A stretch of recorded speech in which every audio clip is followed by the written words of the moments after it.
Kiriman daripada Tuan Haji Ghazali. Katanya di sini saya adalah seorang pemandu teksi. Memandu seorang diri, tidak ada partner, tidak ada relief driver. Saya memandu mengikut masa yang sesuai dengan jadual saya. Kata Haji Ghazali, pengalaman yang ingin disampaikan ketika beliau dah terlampau penat. Matanya terlampau kelat, terkebil-kebil, tak tahan nak memandu. Nak balik memang jauh. Jadi beliau menceritakan inilah yang terjadi sekitar jam 1 lebih pagi. Beliau ni, jam 1 lebih pagi, beliau baru saja turunkan penumpang yang mana penumpang ini ingin diturunkan di kawasan Changi. Jadi dari Changi nak pulang ke rumah, dia nak menggunakan lebuh raya ECP. Jadi menggunakan laluan di belakang, merupakan dekat laluan landasan bersebelahan dengan laluan landasan kapal terbang ataupun runway lah untuk kapal terbang.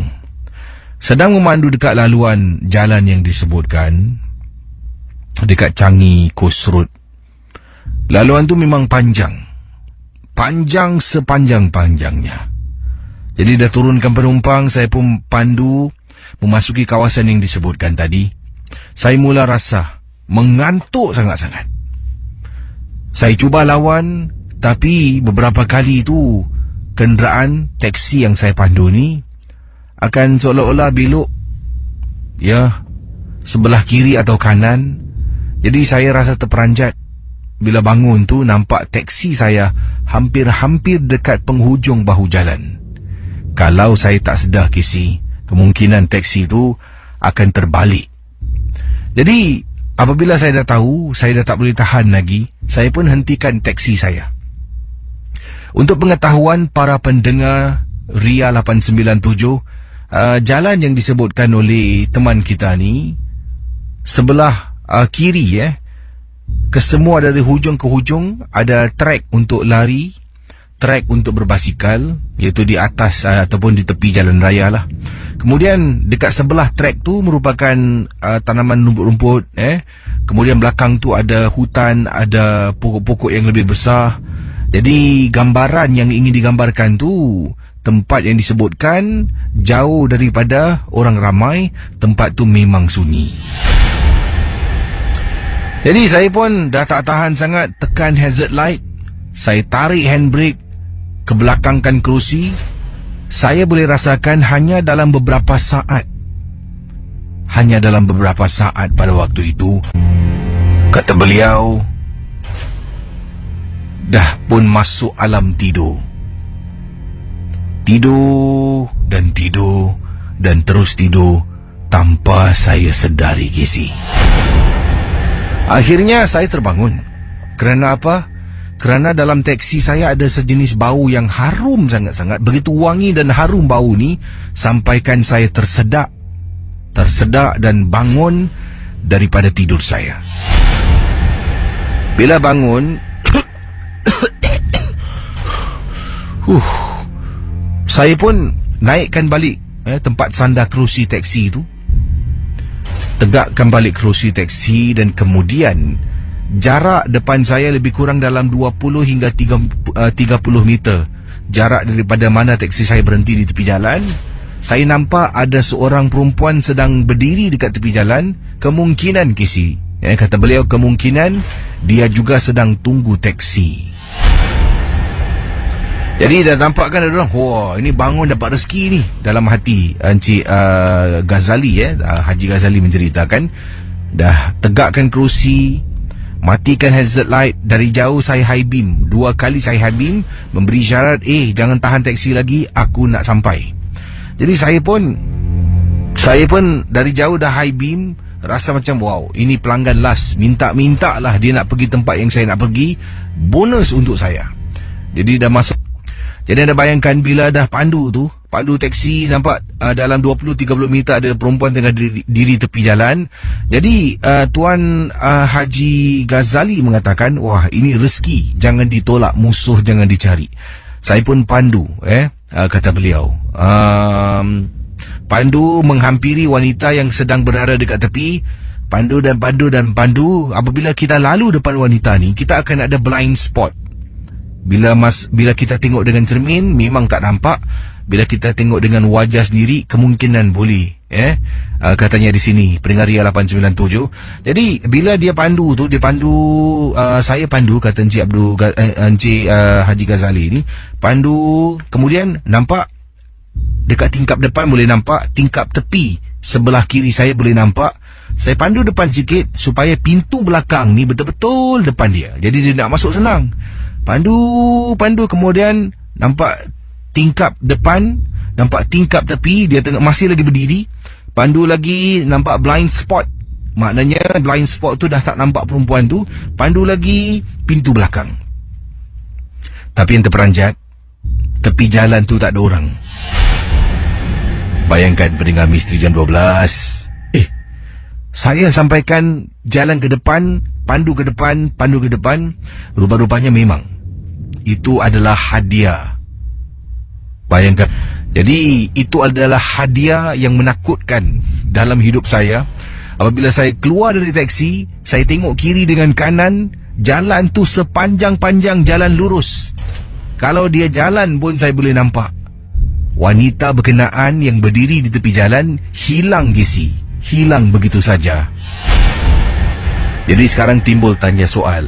Persoalannya, apabila Encik ataupun Encik Ghazali sedang tidur, dia terbangun daripada tidurnya, katanya di sini terhidu bau wangi sangat-sangat. Sekarang baru dia tanya, bau wangi itu datang dari mana? Ana berkongsi peristiwa.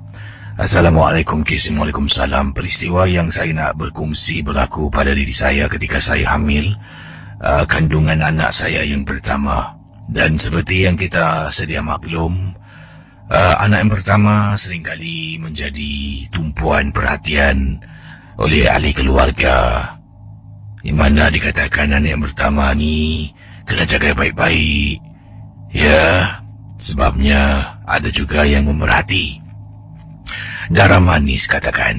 Tapi pada saya, anak pertama, anak kedua, anak ketiga, keempat, semua adalah nyawa, semua adalah sama. Semua kita kena jaga dengan betul, dengan baik. Tapi kejadian yang saya alami berlaku pada anak yang pertama, dan ini membuat saya rasa takut sangat-sangat. Saya ni tinggal bersama dengan suami, dan saya tinggal bersama dengan suami. Kami berpindah setahun setelah berumah tangga. Jadi bila dah pindah tu, dapat berita yang saya hamil anak yang pertama, rasa bersyukur sangat.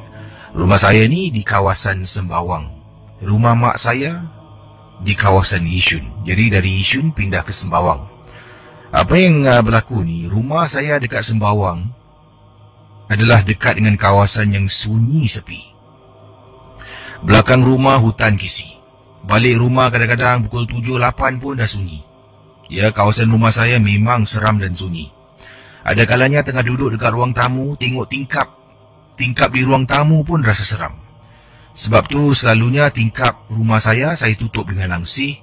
Jadi supaya tak dapat lihat di luar. Hanya langsir itu akan dibuka pada siang hari, pada waktu-waktu terang. Waktu malam mesti tarik langsir.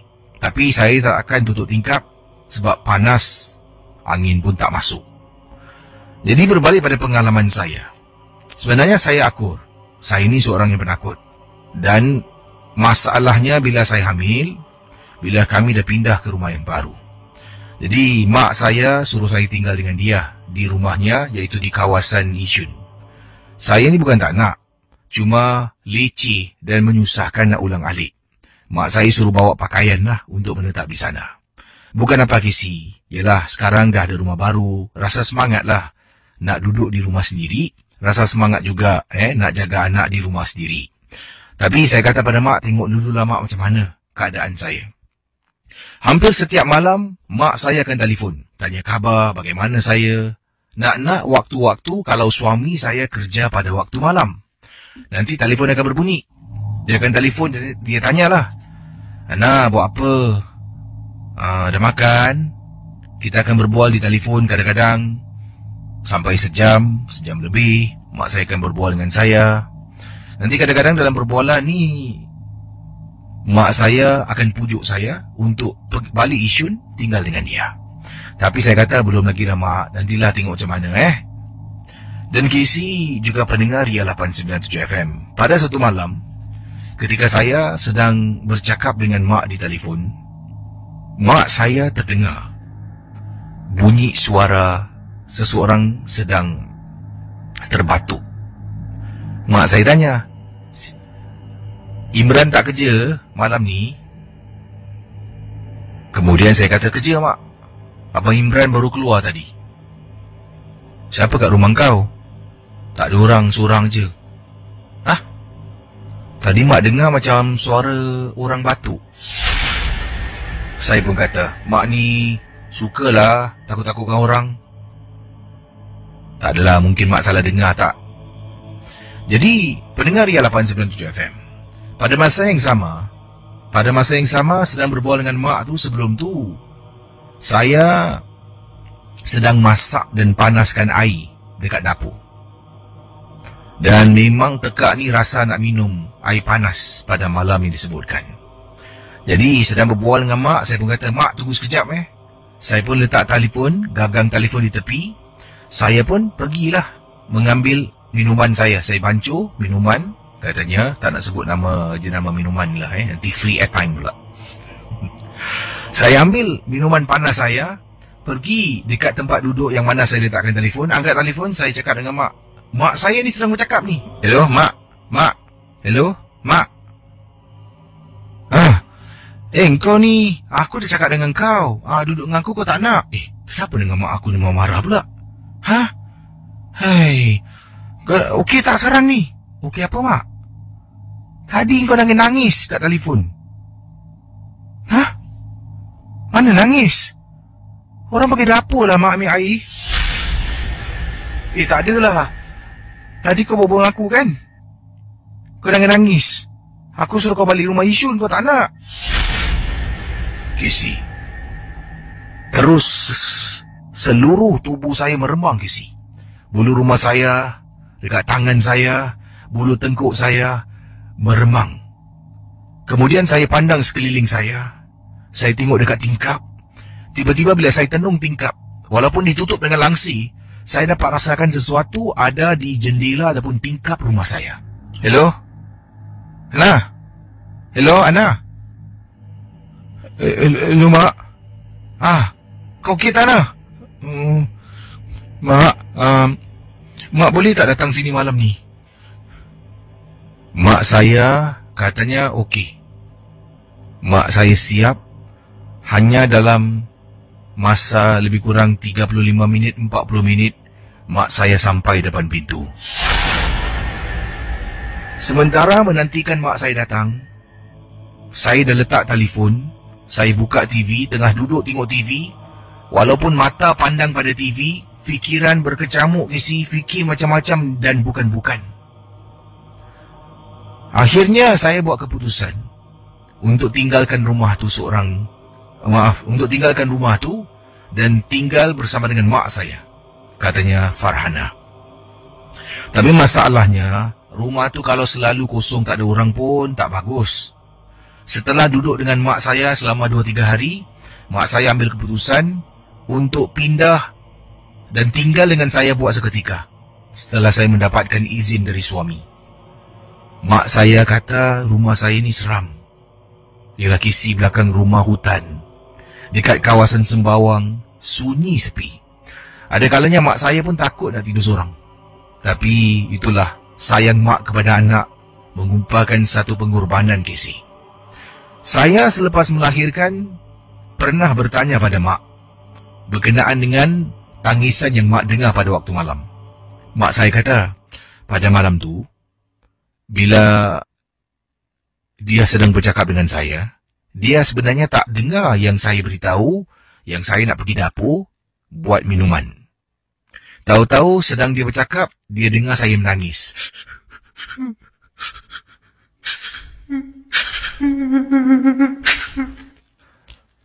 Dan mak saya tegur, "Ina, kenapa dengan kau?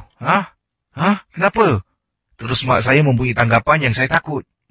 Lalu mak saya pun marah, mengomel belitih. Katanya, "Itulah kau, aku dah turutkan kau tidur rumah aku ke tak nak."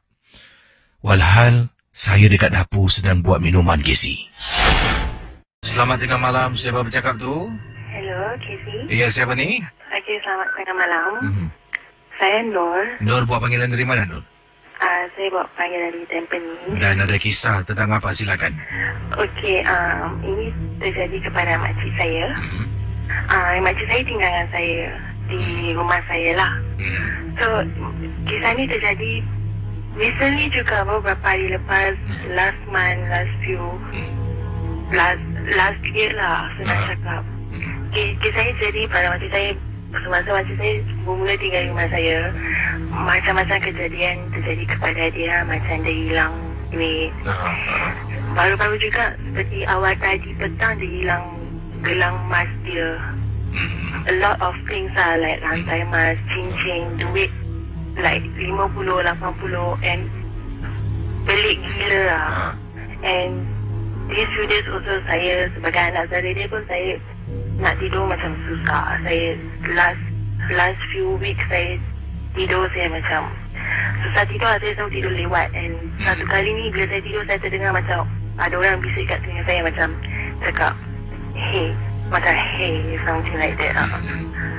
And like, kita pun pelik lah, like kita sampai macam saya letak buku Surah Yasin dekat dalam laci, sebab dia simpan gelang-gelang emas dia kat dalam laci. Duit-duit saving dia semua disimpan kat dalam drawer, and dia letak buku Surah Yasin. And it keeps on happening lah, macam almost every day. Dia hilang sampai macam saya tak boleh terkata apa. So that itu lah terjadi pada dia. And saya pun rasa takut lah, sebab saya duduk satu bilik dengan dia tidur bilik saya. So saya pun rasa macam tak boleh nak tidur. Jadi itu terkena gangguan bukan saja orang dalam rumah, anda juga terkena lah. Ni di rumah mana ni? Di Tampines, di kawasan Tampines. Di kawasan Tampines lah. Jadi bagaimana agaknya selesai masalah itu? Sampai sekarang tak boleh dapat selesai. Sampai makcik saya ingat ada orang buat apa. Sampai bapak saya macam try to nak terima rumahnya lah. Tapi we just diamkan diri lah, tengoklah macam mana. Jadi dah berlaku 2-3 hari yang lalu lah. Tahun ni juga baru jugalah Baru juga. Jadi harap-harap dapat jumpa lah mereka yang boleh membantu, yang boleh berikan bantuan. Semoga dapat menghalau apa hijau yang mengganggu keluarga. Terima kasih, Nur. Terima kasih juga, Casey.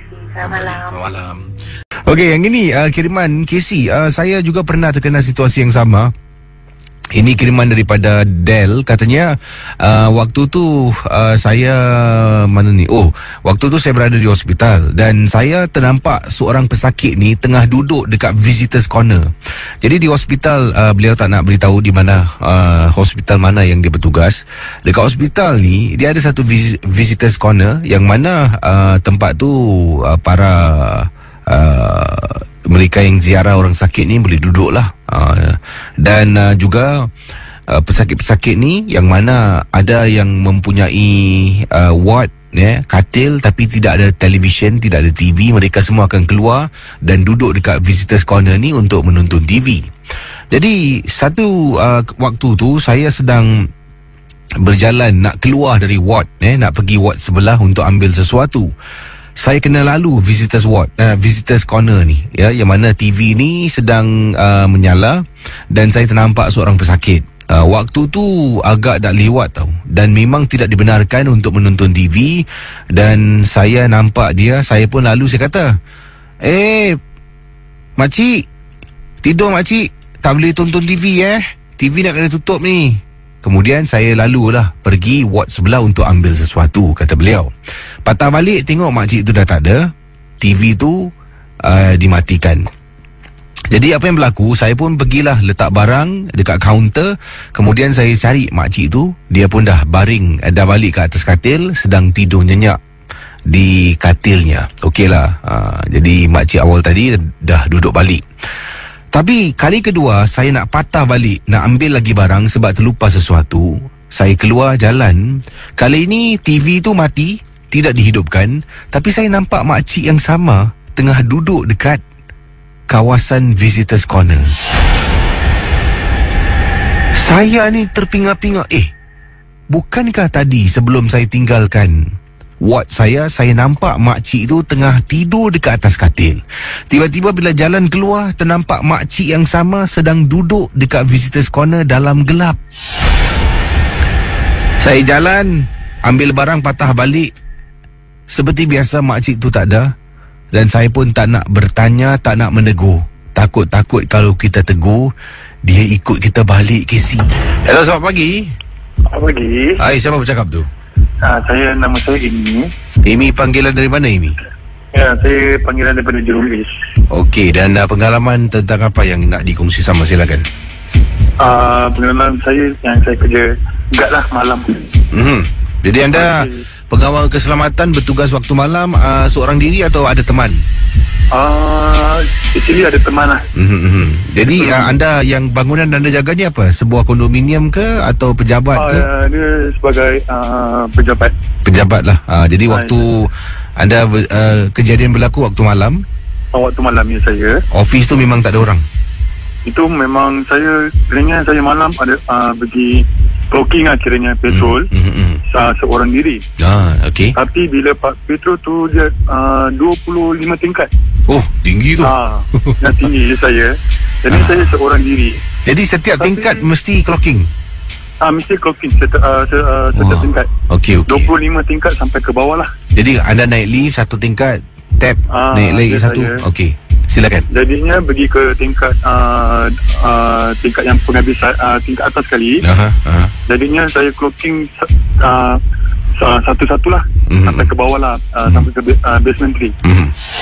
Jadinya bila Pak saya clocking tu ke atas tu, jadinya saya seorang diri. Memang office tu sampai pukul 6 petang memang tak ada orang pun. Semua orang dah balik lah kiranya. Jadinya saya pergi clocking tu bila Pak tak tangga tu, saya terdengar bunyi anjing. Oh, okey. Bunyi anjing. Bila Pak saya dengar bunyi anjing tu, tiba saya terus turun ke bawah cek tapi anjing tu tak ada. Itu yang saya sampai sekarang ni saya teringat ingat lah benda tu. Jadinya sampai saya terus macam give up untuk kerja sana pasal gangguan terlalu banyak sangat. Jadi anda bertahan berapa lama menjadi pengawal keselamatan pada waktu itu?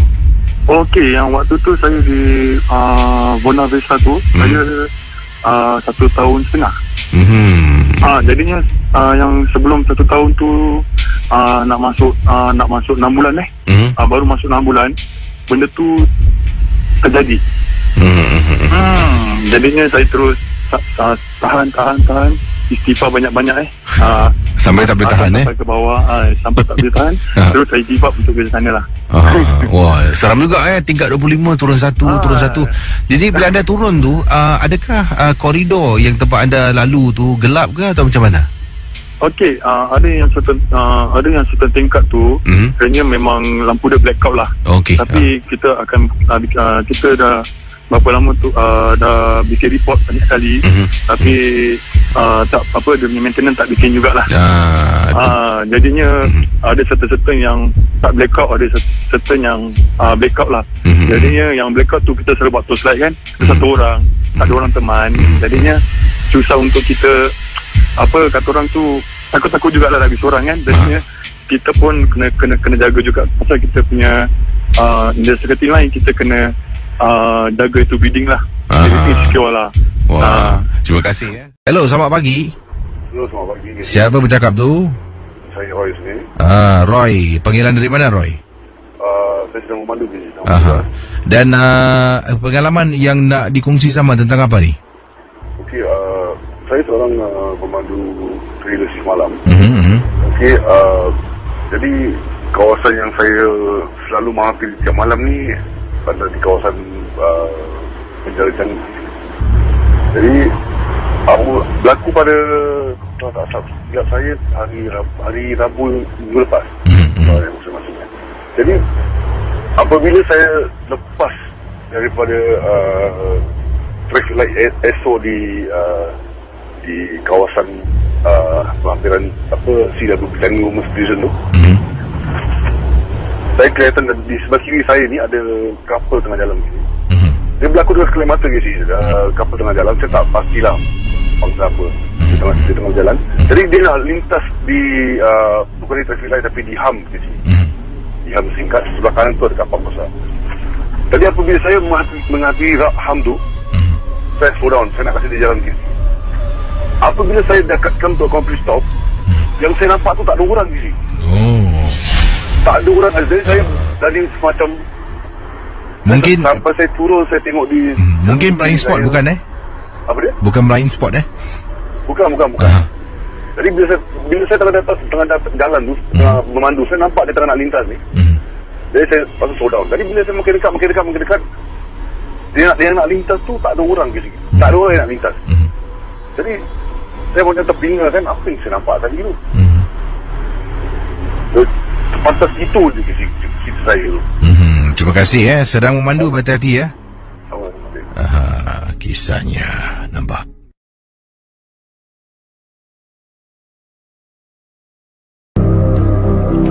Kak Salihah yang ingin berkongsi satu kisah yang amat ringkas.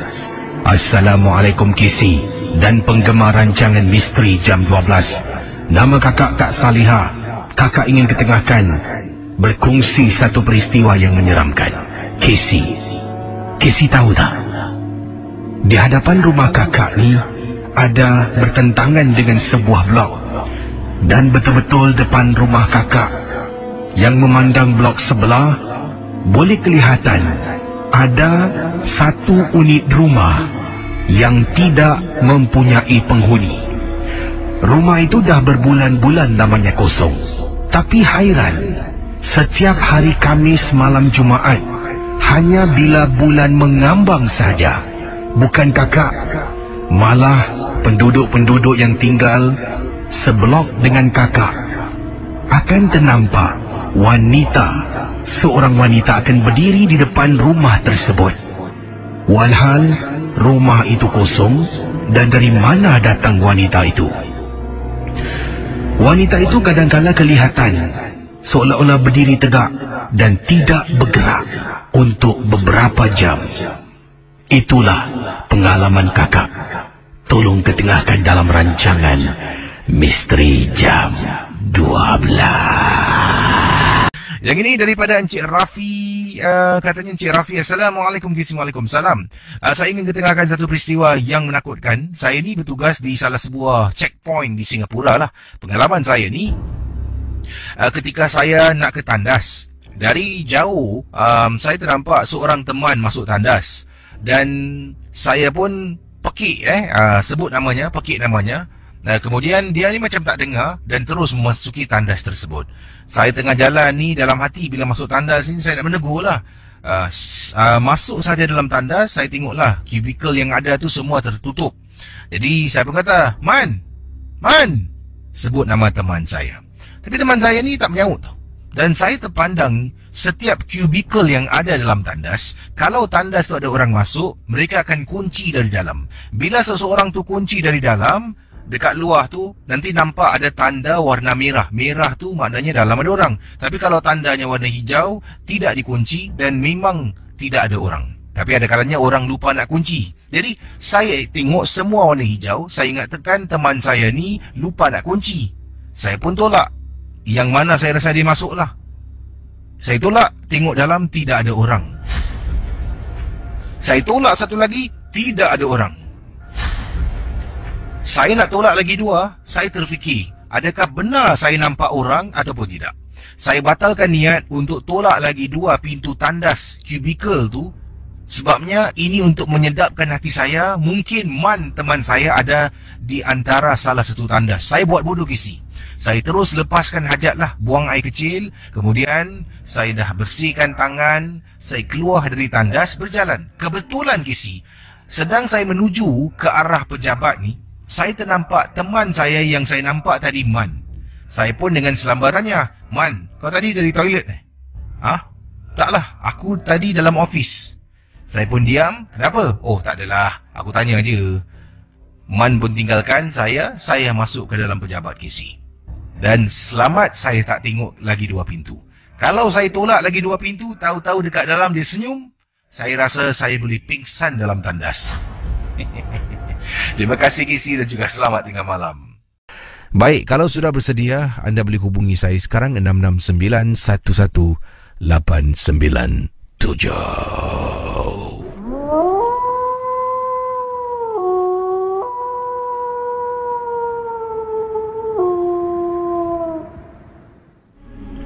Hello?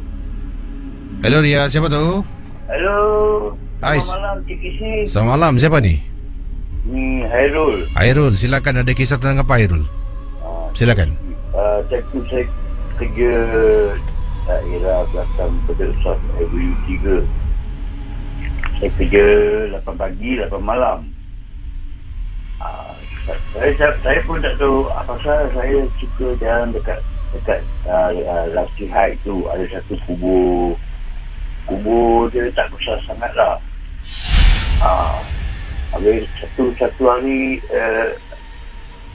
hari tu hari raya haji pertama TKC. Saya jalan situ, saya pakai Walkman. Selalu saya jalan situ, ada budak perempuan kena lepas itu ada fitness center kan. Kena main telefon semua. Kali hari tu pula lepas itu semua blackout.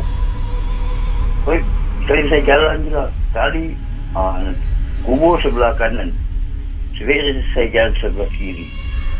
Kali saya dengar perempuan ketawa macam CKC advertise-nya, dengan CKC advertise perempuan ketawa mengirai tu. Terus saya lari, bukan patah balik, habis ada perempuan Jakarta 2 orang tengah balik jogging. Nampak saya dia ni lari. Kok kenapa hari ini semua gelap di sini? Terus saya lari nak buka patah balik. Itu jadi. Ya, terima kasih Hairul ya. Selamat malam, baik. Kembali.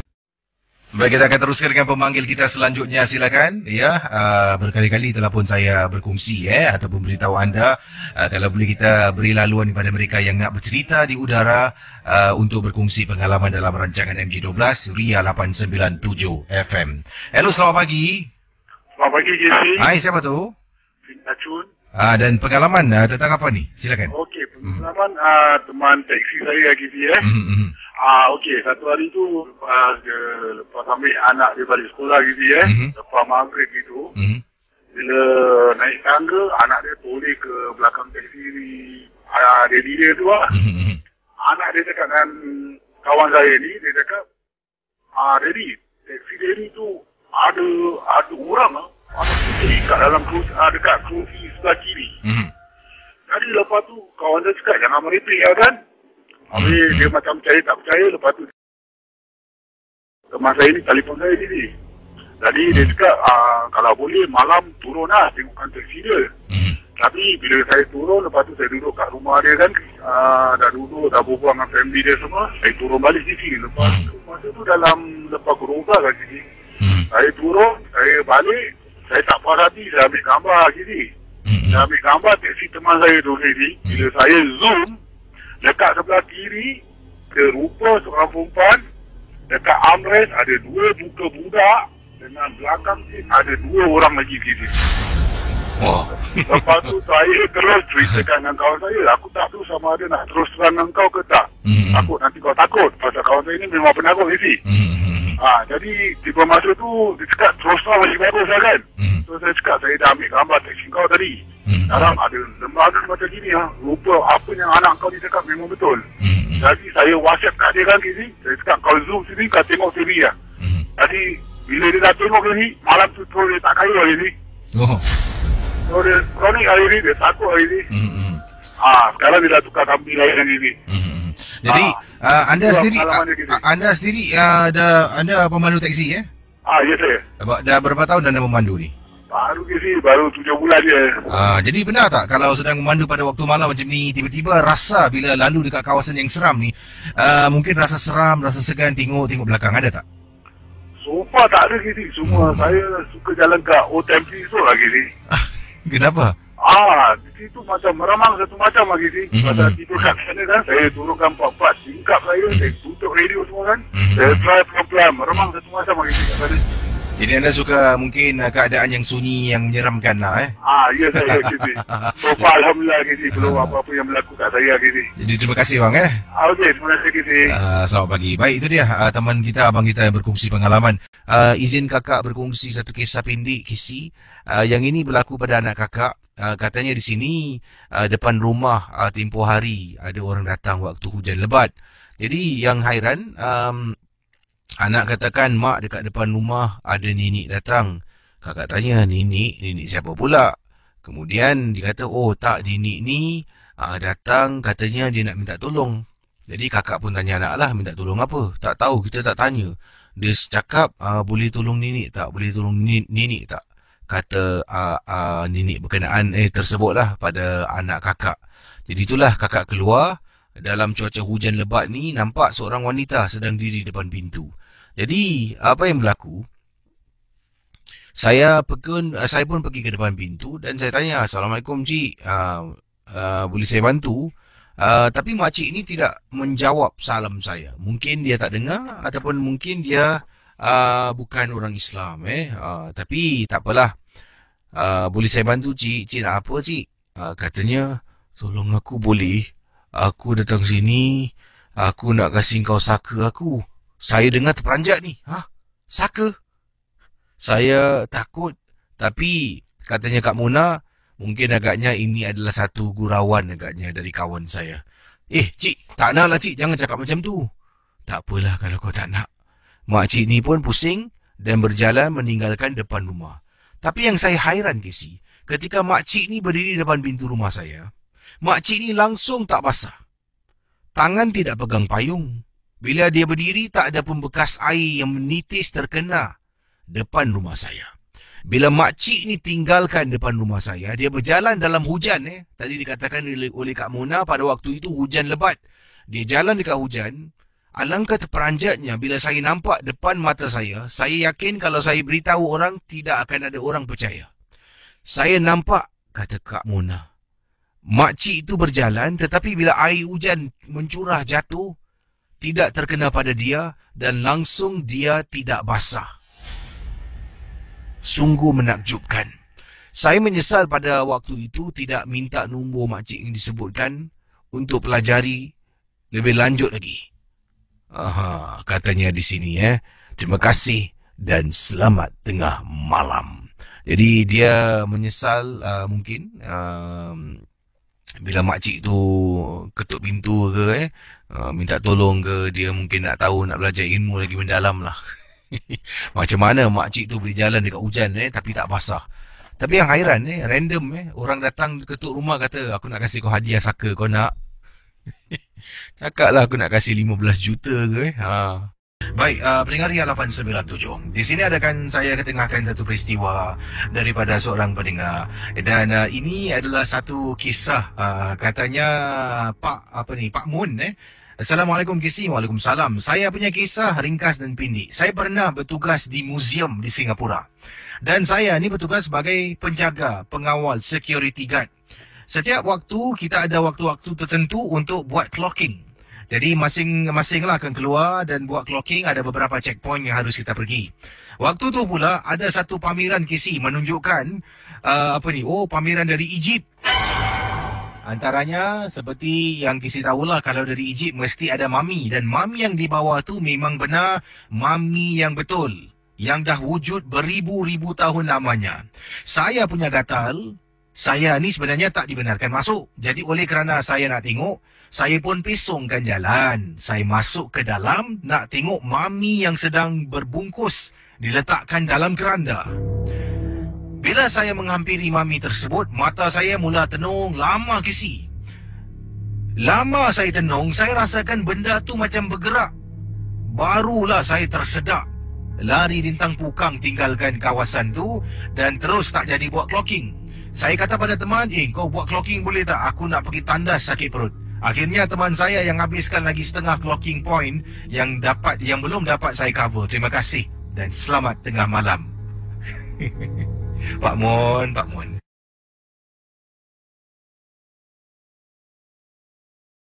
Terima kasih bagi anda masih setia bersama dengan saya KC di FM 897 dalam rancangan Diria. Merupakan rancangan yang paling digemari sepanjang saya rasa 4-5 tahun lah. Rancangan nombor 1 Diria 897 FM. Anda yang membuat rancangan ini nombor 1 dan kekal nombor 1 sampai ke hari ini. Terima kasih di atas kiriman email, SMS, panggilan yang saya terima. Terima kasih lah. Dan di Facebook saya telah pun buat pertanyaan. Mungkinlah saya akan cuba usahakan nak buat konsert MJ12, tapi ini misteri jam 12 close door event. Mungkin 100-200 orang dan saya telah pun tanyakanlah saranan. Antaranya saya tanyakan nak buat high tea, forum perdana, akustik konsert, talk show ataupun teater. Jadi berikan pendapat pandangan anda dan kita tengoklah idea ini bukan akan boleh dilaksanakan dalam satu malam. Pastinya memakan masa dan tengoklah macam mana, yang mana boleh kita mampu lakukan dan permintaannya memang ramai, kita akan cuba usahakan ke arah itu. Terima kasih bagi anda yang telah pun berikan pendapat pandangan anda di Facebook Ria. Lama Nuradi Brothers. Macam Nuradi Brothers. Tempoh hari awak tak ada, kita panggil jemput awak datang untuk konsert Misteri Jam 12. Terpaksalah saya nyanyikan lagu cerita hantu. Orang Melayu percaya hantu, orang Cina sembayang hantu. Baik, saya akan kembali dengan kisah selanjutnya. 669-11897 bertemankan saya KC. Pendengar Ria 897, saya akan terus sempurnakan kisah pada tengah malam ini. Bersama saya di ujung talian anda boleh hubungi sekarang 669-11897. Hello, selamat tengah malam. Ya, selamat tengah malam. Ya, siapa bercakap ni? Ya, saya Fiza daripada Johor Bahru. Fiza dari Johor. Dan pengalaman Fiza yang nak ketengahkan kali ini tentang apa? Silakan. Okey, sebenarnya ini bukan pengalaman saya. Ini pengalaman abang saudara saya dengan isteri dia lah. Silakan. Okey, dulu sebelum diorang pindah ke rumah baru, dia duduk di Taman Anggrek. So malam-malam tu biasanya kalau sebelum diorang tidur, dia akan buka tingkap sampai 2 pagi biar angin masuk kan. Lepas tu yang isteri dia ni, isteri abang saudara saya ni, dia tengok keluar, dia nampak ada perempuan pegang macam selendang macam tu lah, jalan sambil menari kan. Tapi dalam hati dia tak terfikir yang dia nampak benda lah. Dia cuma dalam hati dia cakap, siapa yang gila kan, menari-nari kat luar ni. Lepas tu ada lagi satu kisah ni, abang saudara saya, isteri dia tanya dia lah, dia dengar bunyi orang tarik pin lah kat belakang, kat rumah. Lepas tu suami dia pergi keluar, tengok dekat luar dapur lah, dia nampak ada orang mencangkung. Tapi dia tak bagi tahu isteri dia lah. Lepas tu makcik saudara diorang cakap yang tempat tu memang ada kematian di mana perempuan mengandung mati dekat tempat yang di depan rumah tu lah. Tak tahu lah sama ada dilanggar kereta ke atau jatuh ke.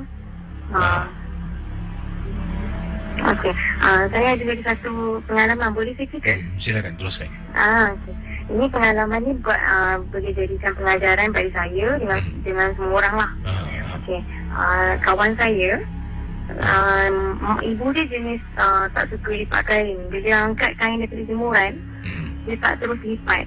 Bila dia tak lipat, malam tu lah kawan saya lah yang nampak ada perempuan duduk di sebalik lunggukan kain-kain tu sambil rambut dia kusut masai, geledah kain, campak kain macam punggah cari sesuatu. Start daripada hari tu, yang start dicerita pada saya pun dah rajin lah lipat-lipat kain sampai dah sekarang.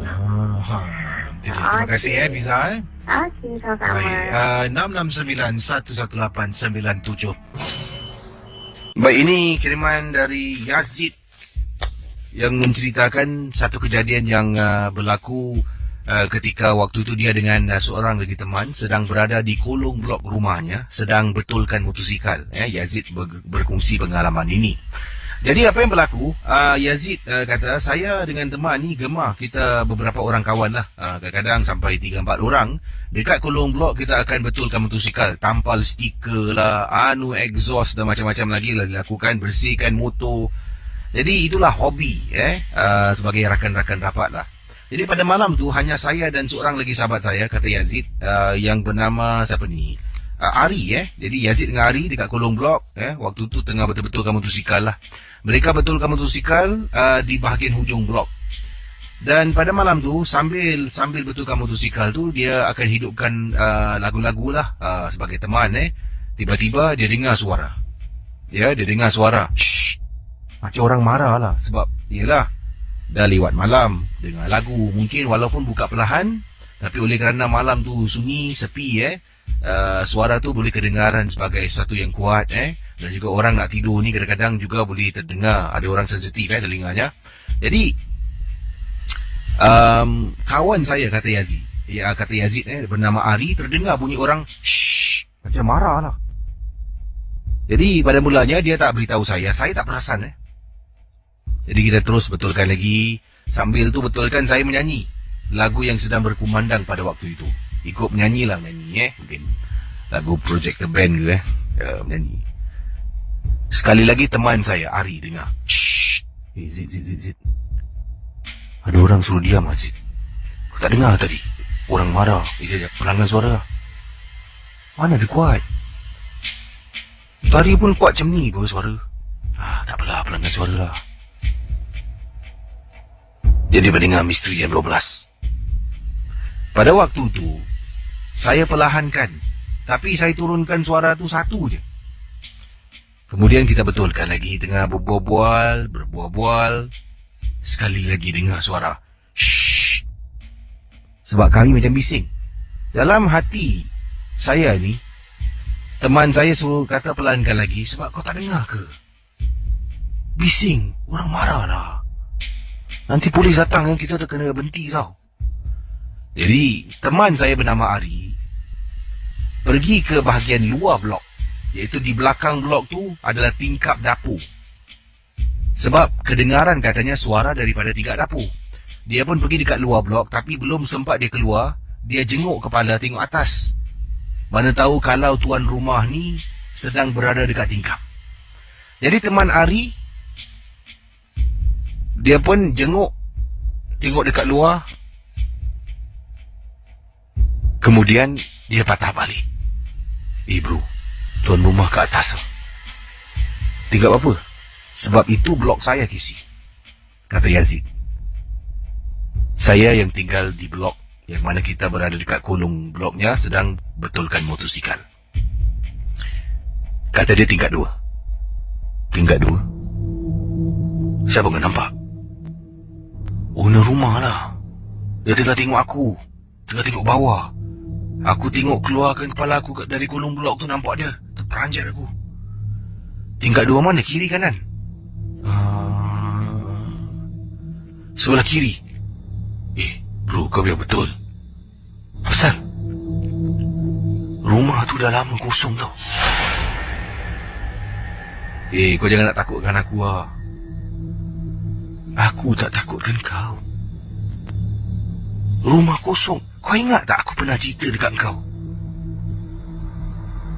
Tiba-tiba teman saya dengan saya masing-masing gosok tangan sebab meremang bulu rumah. Dah bro, kita pack barang balik lah. Kita pun bersihkan barang-barang, kemas motosikal. Waktu tu baru saya dengar radio masih lagi berkumandang muzik, tapi perlahan. Shh. Saya dengan teman pandang antara satu sama lain. Lebih cepat kita bungkus barang-barang, teman saya pun tunggang motosikal dan pulang ke rumahnya yang terletak beberapa blok jauh daripada rumah saya. Motosikal saya biarkan di kolong blok. Perkakas-perkakas yang saya bawa turun, saya bawa naik atas. Keesokan harinya, saya tanya kepada kakak saya dengan mak saya untuk kepastian. Mak, rumah dekat tingkat 2 tepi tangga tu dah ada orang beli belum, Mak? Entahlah. Setahu aku masih kosong. Sebab 2 hari lepas aku pergi rumah Cik Nia, aku tengok depan rumah tu berabuk sangat. Belum ada orang tinggal. Kenapa? Oh, tak ada apa-apa, Mak. Kakak saya pun cakap sama. Rumah tu masih lagi kosong. Sampaikan saya tak puas hati, saya turun bawah tingkat 2. Saya ketuk pintu. Waktu tu pagi, Kisi, berani sikit.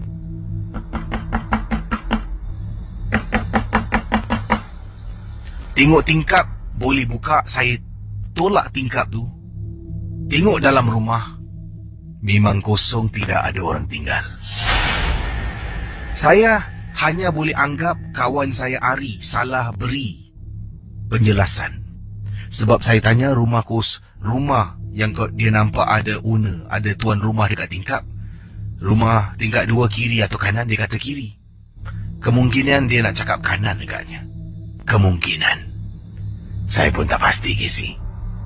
Terima kasih dan selamat tengah malam. Yang ini bukan ibu yang kirimkan, tapi ini adalah pengalaman seorang pendengar Ria yang pulang lewat dan seringkali pulang lewat. Satu pengalaman peristiwa yang beliau tak akan lupakan, memang cukup menyeramkan, tapi pada mulanya memang rasa takut. Katanya ketakutan ini hanya wujud untuk waktu yang ringkas. Selepas dia lupa akan pengalaman itu, lebih terperinci lagi lah tentang kisah pengalamannya itu, dia mula buat benda yang sama balik lah. Jadi mungkin ketakutan yang dialami oleh pendengar kita ni hanya sementara. Ini kiriman email dari Diana yang juga katanya memang suka pulang lewat malam, sampaikan kena ganggu. Dan kata Diana dalam email ni, beliau seolah-olah menyalahkan ibunya. Dia katakan setiap kata-kata ibu adalah doa. Ibu saya sering, Kisi, katakan pada saya, jangan balik malam-malam, nanti kau kena ganggu dengan hantu baru kau tahu. Saya kata meripiklah, zaman moden mana ada hantu.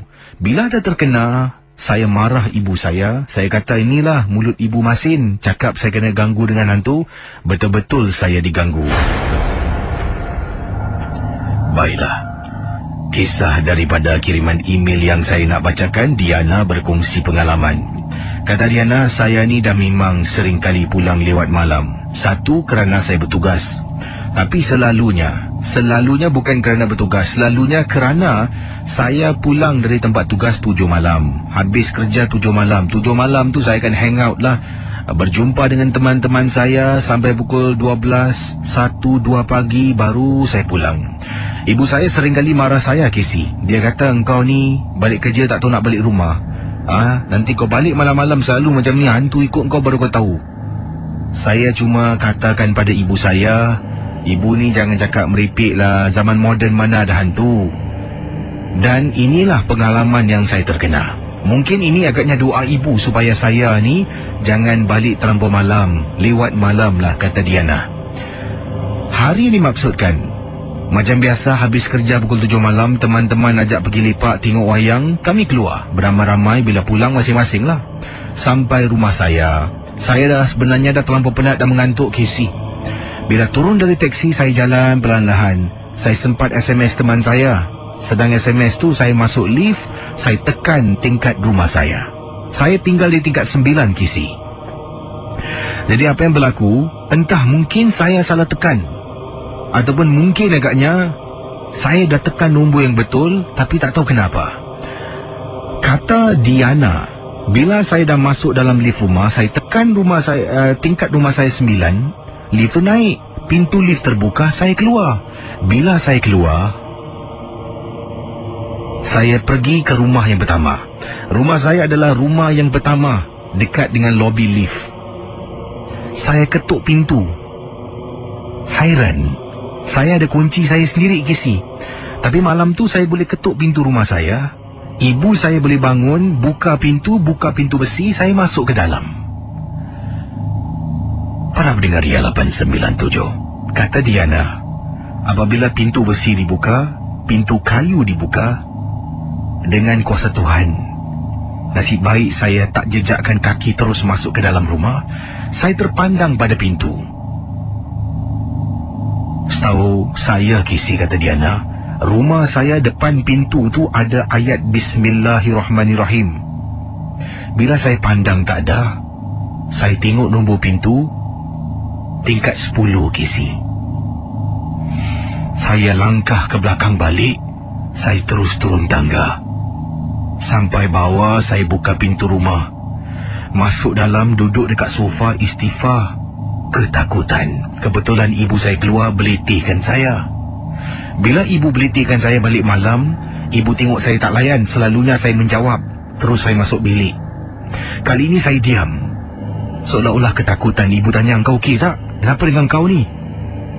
Saya tanya pada ibu saya, "Bu, dekat atas rumah kita ni ada orang tinggal tak, Bu?" "Tak ada." Saya tahu kisi atas rumah tak ada orang. Saya nak double check dengan ibu saya. "Dekat atas rumah ni ada orang tinggal tak, Bu?" "Tak ada orang. Kenapa dengan kau ni?" Saya ceritakan, tadi naik lift pergi tingkat 9, tak tahu macam mana pintu lift buka tingkat 10. Saya main keluar ketuk pintu. Atas ibu ada orang buka pintu, macam ibu suruh saya masuk dalam rumah. Saya tengok nombor pintu tingkat 10. Rasa tak sedap, saya turun bawah. Kisi, ibu saya cuba nak tenangkan saya. Dia keluar rumah. Dia naik tingkat 10. Dia kata, "Mana ada orang, pintu tutup." Dia ketuk beberapa kali rumah tu, tak ada orang jawab. Turun bawah, dia kata, "Rumah atas memang tak ada orang." Saya menangis ketakutan. Sambil saya menangis, saya salahkan ibu saya. "Inilah doa ibu, cakap saya jumpa hantu. Akhirnya, saya terkena buku dengan ruas. Terima kasih, Kisi. Walaupun saya serik, tapi hanya untuk beberapa minggu saja. Lepas tu kembali dengan tabiat balik malam lagi. Kisah yang diceritakan oleh Nash adalah satu perkara yang berlaku apabila keluarga beliau beriadah. Saya, isteri, serta 2 orang anak saya, adik ipar saya, dan juga ibu saya berkelah di tepi pantai. Tempat ini adalah sebuah kawasan pantai Changi, kapak nombor ... takkan saya sebutkan kepada anda. Mungkin ramai tahu tentang kawasan ini. Banyak cerita dikaitkan dengan tempat letak kereta bernombor berikut yang harus saya rahsiakan. Dikatakan di sini, kami memancing. Sebenarnya, dari pukul 10 pagi kami berada di sana dan kami memang nak bermalam, Kisi. Sampai 10 pagi keesokan hari ataupun awal sedikit, mungkin 7, mungkin 8, kami nak bermalam di sana. Dah bawa khemah, dah bawa bekal. Sebab pada malamnya nanti, barulah suami kepada adik ipar saya akan datang bersama-sama dengan kami. Jadi peristiwa yang ingin diceritakan oleh rakan kita, bayangkan Beringa. Pada mulanya semua berjalan dengan lancar. Kami pasang khemah, saya pun mula memancing sebab saya bawa 1 joran saja. Dan keluarkan makanan, makan bersama dan sebagainya. Sampailah apabila adik ipar saya menemankan anak saya yang nak terkucil. Tandas agak jauh, Kisi. Jauh. Jadi saya minta tolong. "Iba, boleh tolong abang tak? Hantarkan Dian pergi buang air kecil boleh tak? Tandas jauh lah. Abang tengah tengok joran ni." Jadi adik ipar saya bernama Iba. "Tolonglah hantar anak saya. Anak saya ni satu usianya kecil. 5 tahun saja, Kisi." Jadi adik ipar saya pun kata, "Bang, saya bawa Dian dekat belakang ujung tu boleh pergilah." Jadi Kisi, dia pun tinggalkan kawasan tempat kami berkhemah. Di belakang tu adalah semak samun dan hutan. Hutan tak tebal, masih boleh jalan. Rumput-rumput, tapi penuh dengan pokok. Dia masuk ke dalam, kemudian dia temankan anak saya. Dia kembali, Kisi, setelah beberapa minit, dia kembali ke depan. Jadi pendengar Ria 897, kisah diteruskan. Bayangkan, dari dia buang air kecil sekitar waktu asar, nak dekat waktu asar, hampir-hampir nak masuk waktu asar, sampailah nak dekat malam ni tidak ada apa-apa berlaku pada anak saya dan juga kepada adik ipar saya. Hanya selepas waktu maghrib. Casey, bayangkan, saya sibuk dengan joran dekat depan. Dekat belakang, isteri saya terpekik. Abang! Saya ni berada betul-betul dekat tepian pantai, sedang nak tukar umpan. Saya toleh belakang. Isteri saya, anak saya dah menangis. Casey, adik ipar saya sedang menyangkung. Cara dia menyangkung memang menakutkan. Kepalanya sekejap dia tiling kiri, sekejap tiling kanan, kemudian dia menyanyi, Casey.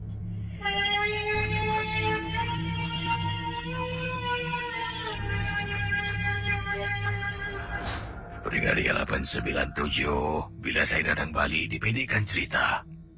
Adik ipar saya, Ibah, terkena sampukan, Casey. Terkena rasukan. Saya cuba berbual dengan beliau, Ibah, dia tak layan saya, Casey. Ibah, dia tak layan. Dia terus menyanyi dan kepala kiri kanan, dan saya memang terperanjat.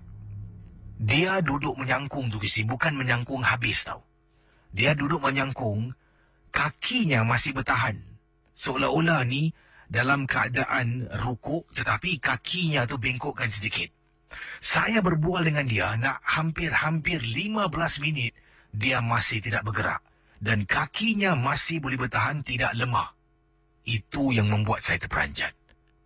Pendengar Ria 897, tiba-tiba setelah lebih kurang sekian lama cuba berbual, cuba mendapatkan perhatian adiknya yang kena rasuk, sesuatu berlaku. Saya akan beritahu anda sebentar nanti. Jangan ke mana-mana. Jadi pendengar Ria 897, setelah adik iparnya disampuk, dirasuk, dikatakan di sini, lebih kurang 15 hingga 20 minit dia cuba berbual, mendapatkan perhatian, tetapi dia tidak memberikan sembarang respon. Akhirnya, saya teringat, Casey. Katakan bila orang ini tersampuk, kita kena baca ayat kursi. Saya baca. Casey, bila saya lafazkan saja surah ayat kursi ini, ayat yang pertama, daripada kepalanya, kiri kanan dengan suara mendayu-dayu. Tiba-tiba dia berhenti, Casey. Dia terus memandang tajam ke arah saya dan seolah-olah nak menerkam saya. Saya baca dan baca dan baca. Tiba-tiba suara adik ipar saya terkeluar. Abang, tolong, bang. Abang, jangan baca, bang. Sakit, bang. Pendengar Ria 897, ibu saya mengatakan, baca terus, jangan kau berhenti baca. Ibu saya pun ikut baca, isteri saya pun ikut baca, anak saya di belakang tak henti-henti menangis. Kami suruh anak masuk dalam, kemah tu di-zip, kemudian terus membaca dan baca. Adik ipar saya menjadi histeria, Casey. Terpekik, terpukau. Bayangkan, pendengar Ria. Nasib baiklah kawasan yang kami memancing, tempat tu tak ada orang. Orang paling dekat jaraknya, Casey, jauhnya lebih kurang 100 meter dari mana kami berada. Saya terus baca dan baca. Ibu saya, isteri saya ikut baca. Casey, kemudian baru dia bersuara. Tolong jangan apa-apakan aku, sakit, tolong, sakit. Kenapa engkau kacau adik iparku? Apa engkau nak dari dia? Kalau tidak, kita semua akan terus baca. Cakap betul-betul kenapa engkau kacau adik iparku? Tanya saya kepada makhluk tersebutlah. Casey, dia terus diam.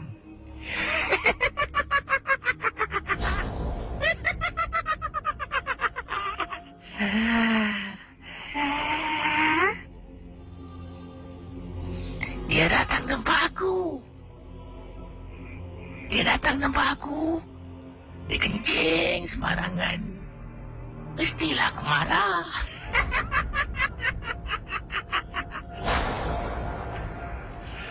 Pendengar Ria 897, cuba anda bayangkan.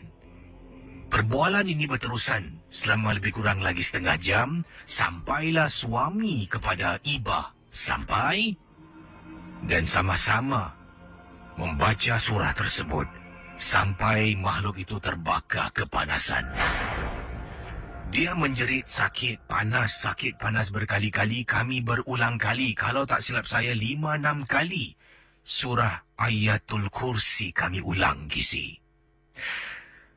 Dah tak tahan, dia keluar. Bila dia keluar, Kisi, adik ipar saya jatuh pingsan atas pasir. Malam tu baik-baik kami nak bermalam sampai keesokan hari, kami batalkan niat. Malam tu juga, kami bungkus barang-barang dan kami pulang ke rumah. Mungkin silap saya menyuruh adik ipar saya membenarkan dia membawa anak pergi buang air kecil tempat sembarangan.